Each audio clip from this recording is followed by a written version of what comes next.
Fala, gente bonita, tudo bem com vocês? Bom, no vídeo de agora, vou dar sequência ao vídeo anterior, onde eu falei um pouco a respeito dos métodos de gravação de cada um, tipo de gravar arquivo, gravar tabela, formatos de... os moldes que a gente tem ali dentro do Delta.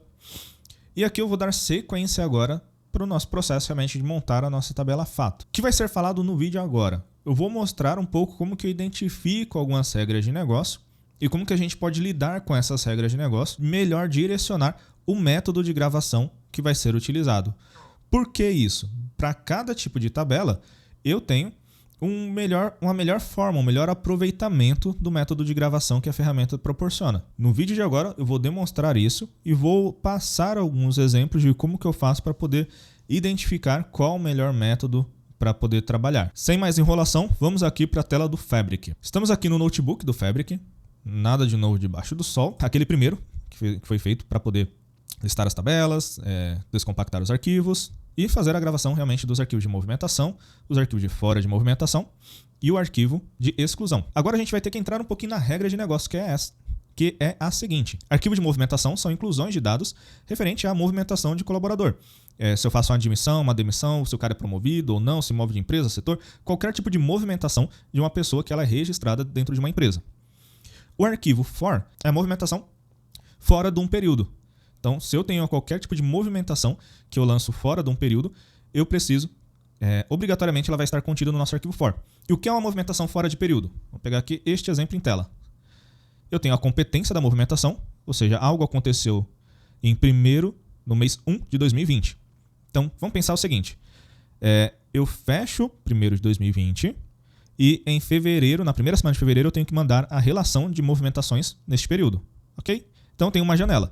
Encerrou até o 5º dia útil. Aqui eu estou simplificando, ok? Não necessariamente é esse período. Fechou um período de um mês, eu tenho 5 dias úteis para poder lançar movimentações naquela competência. Legal. Porém, acontece o seguinte. Eu fiz uma demissão na minha empresa e eu não comunico essa demissão. Então, eu demiti uma pessoa em janeiro de 2020. Porém, essa demissão não foi comunicada em fevereiro. Quando é março, ou seja, mês 3, eu lembro, puta merda, faltou lançar essa informação no sistema. O que eu tenho que fazer? Eu tenho que abrir uma movimentação fora de período. Então, é o motivo for. Vai cair na competência, porque ele vai sempre entrar aqui, ó, o arquivo vai estar nessa pasta da competência. Então, em março, eu vou lançar um arquivo for com a data da competência 2020-01, ou seja, uma movimentação fora do período, fora da janela. Essa movimentação, ela se equivale ao move, porém, ela aconteceu fora do período. Agora vamos para a exclusão. A exclusão ela significa o seguinte. Eu fiz um lançamento errado e eu preciso que esse lançamento seja corrigido. Eu lanço um arquivo de exclusão para que ele remova e não considere isto. Então, vamos pensar que eu faço um lançamento, vou pegar de novo aqui, ó, período de janeiro de 2020. Eu lancei na movimentação janeiro de 2020, porém, a pessoa ela recebeu assinatura na carteira de trabalho. Vamos pensar aqui, eu fiz todo o processo de inclusão do colaborador até o dia 31 de janeiro. Esse colaborador, ele não foi incluído, eu faço o processo de admissão, todas as pataquadas que tem que fazer, eu faço todo o processo burocrático de contratação, envio de proposta, o aceite e tudo mais, porém a pessoa ela tem a assinatura da carteira dela no dia 1º de fevereiro. Porém, o meu DP, o meu RH ou qualquer outro departamento que seja, ele faz a comunicação como se tivesse sido feito ainda dentro de janeiro. Então, eu tenho uma movimentação, eu tenho a inclusão de um registro no MOVE de forma errônea. E o que eu tenho que fazer? Eu tenho que comunicar ao governo. Eu vou lançar uma outra movimentação desse colaborador em fevereiro e eu vou ter que lançar também uma movimentação de exclusão, pedindo que seja removido ou desconsiderado aquela contratação no período específico. Ok? Então, esses são os 3 tipos de arquivo que nós temos aqui dentro dos dados do CAGED. Agora vem o seguinte. Havíamos estudado no vídeo anterior a respeito dos métodos de gravação de tabela. Aqui eu estou fazendo sempre overwrite. Eu leio e subscrevo a minha tabela porque eu sempre estou fazendo carga full. Você viu que eu tenho um método mais performático que se chama merge. Eu tenho o append, eu tenho o overwrite, eu tenho o merge. O que a gente precisa ter em mente? Para o merge funcionar, eu preciso que eu tenha as colunas especificadas de chave. E a chave ela deve ser única. Por quê? Vamos fazer o seguinte. Vou vir aqui no meu arquivo Excel. Eu montei uma pequena tabelinha. Deste lado eu tenho a tabela que já está no meu Data Lake. E aqui os dados novos. Se eu realizo o processo de append, a minha tabela no lake fica desta forma. A mesma pessoa com o mesmo nome e 2 endereços. Se eu realizo o processo de overwrite, eu tenho este processo aqui. Ele apaga totalmente os dados. E se eu realizo o meu processo de update, ele vai e atualiza o que foi modificado, que é a Rua Costa. Isso tudo baseado no meu CPF, porque o CPF ele é único. Vamos pensar o seguinte, eu fiz um update, eu fiz um append e a minha tabela passou a ter CPF 2 vezes. Na próxima carga, eu faço um merge, então a carga vem novamente o José. No merge, ele vai ver que eu tenho uma única chave, um único CPF. Ele vai dar um update dentro da minha tabela, onde achar a correspondência do CPF. Então, todo mundo vira Rua Costa. Beleza? Funcionando até aqui? Então, não tem problema eu ter, dentro da tabela do lake, dados duplicados dentro de chave. Tem problema, mas ele não vai gerar uma falha necessariamente. Ele vai realizar o update, se for a condição de delete também. Agora, o que não pode acontecer, onde dá problema aqui. Vamos pensar, eu vou colocar aqui, que a pessoa ela teve 2 movimentações. O mesmo José, ele foi para Rua Porto. Aqui instaurou-se o problema. De novo, se eu faço o overwrite, tá tranquilo. Eu perco aquela informação anterior, Rua Alegre, e passo a ter somente Rua Costa e Rua Porto. Se eu faço o append, eu passo a ter 3 linhas dentro do meu lake. Porém, se eu faço o update ou o merge, aqui já retorna o seguinte problema. O processo de update ele é sempre feito em lote. Então ele não vai fazer linha a linha as alterações. Ele vai pegar um blocão inteiro e vai mandar a operação. Neste sentido, quando eu mando a operação de update, qual informação deve permanecer na minha base? Veja que eu tenho 2 linhas vindo da carga. Qual das 2 devem permanecer? Quem que prevalece? O cara ficou na Rua Costa, Rua Porto ou Rua Alegre? O Databricks ou o Fabric ele não vai saber o que fazer. Até mesmo o banco de dados SQL, ok? Porque você tem múltiplas linhas tentando alterar um único registro. Essa vai ser o tipo de falha. Logo, para este tipo de situação, eu teria que ter, por exemplo, no mínimo, algum campo de data. Então, data, atualização. E aí eu poderia ter o seguinte, 1/1 de 2020 e 2/1 de 2020. Eu poderia muito bem fazer aqui uma deduplicação de registro baseado na minha chave, pegando a máxima data. Então, meu processo de update funcionaria desta forma. Ok? Eu preciso ter algum lastro para saber e indicar à ferramenta qual é o dado que vai prevalecer. Porque a ferramenta em si ela não vai tomar nenhuma decisão que não seja aquela que você orientar ela. E sempre que ela ficar na dúvida, ela vai gerar uma falha. Ok? E aqui o que vai ter o nosso problema, que é o seguinte. Eu peguei aqui os arquivos de exclusão, mas não necessariamente é só de exclusão. Veja, eu tenho 375 mil registros. São dados onde eu tenho a região, o F, número do município, qual seção, qual tipo de movimentação foi feito, data de ocupação e várias outras coisas, incluindo quantas horas foram contratadas, o valor hora, N outras situações. Isso daqui abre margem para um problema muito grave, que é o seguinte. Eu peguei, joguei uma string competência, aqui chamo concatenando todo mundo, e eu rodei essa seguinte query, onde eu fiz o select desse concat de todas as colunas, um count, que aí ele vai pegar todas aquelas colunas, contar e dizer, todos os registros, tenho, com essa concatenação, esse conjunto de dados, eu tenho tantas linhas. Veja que eu tenho 43 repetições para a mesma informação. Vou demonstrar aqui, né? Vou pegar esse de 43, eu tenho as 43 linhas retornadas, e você vai ver que não muda em absolutamente nada. Pô, legal. Então, eu posso rodar um distinct aqui, talvez a pessoa mais perspicaz pense isso.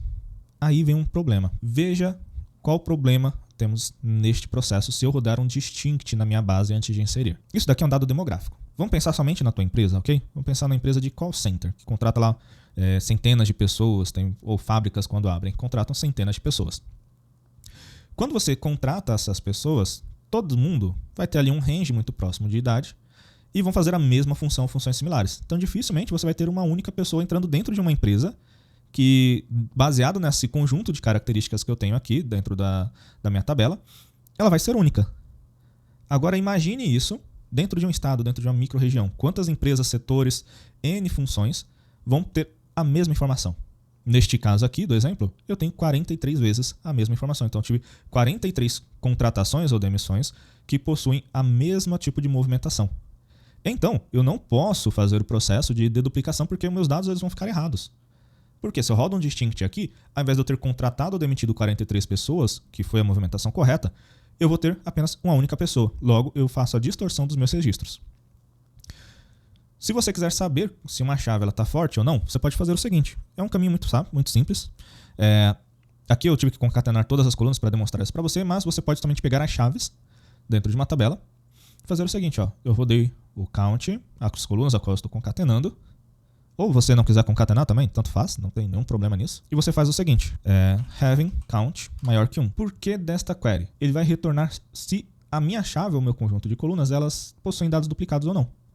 Vou pegar o exemplo nosso da tabelinha lá, vou pegar o exemplo da nossa tabelinha de dimensão, que ela é bem pequena, fica fácil de visualizar. Vamos lá, tabela dimensão, bem pequenininha, de região, 6 registros, e você consegue visualizar que não tem linhas duplicadas neste registro. Então vou fazer o procedimento que eu comentei anteriormente. Eu vou pela coluna código, então, código, vou rodar um count, de novo aqui, group by código, having count maior que 1. Obrigatoriamente tem que aparecer nenhuma linha disponível. Pronto, retornou nada. Porque eu não tenho nenhum código repetido aqui. Ele é único, é distinto. Então, essa coluna código é a minha coluna de chave. Diferente da nossa tabela aqui de movimentações, que ela tem todos os registros duplicados. Todos não, né? Eu tenho muitos registros duplicados, eu não consigo gerar uma chave forte nisso. Então, para a nossa tabela de fato, para a próxima camada, a única coisa que me resta é eu fazer carga full, continuar fazendo carga full dentro desta base, do jeito que a gente vem fazendo. Vou começar a limpar aqui nosso notebook. Eu continuo fazendo as cargas full, do jeito que é feito, no modo overwrite, para cada uma das tabelas. Ou então, eu faço um processo chamado replace where. Replace where eu entro num período específico, isso quando a gente for para uma tabela de controle, eu entro num período específico e eu vou lá sempre substituo. Por exemplo, se eu tiver uma movimentação passada, algo nesse sentido. Ou então, eu parto para uma outra abordagem que é somente append. O que é o append? Eu venho aqui, vejo que minha última movimentação foi no mês 2, não tem movimentação para o mês 3. Na próxima carga de dados que eu fizer, eu ignoro esse mês 2, tudo que é mês 2 de 24 para trás, eu não carrego dele para frente e faço apenas um append de dados.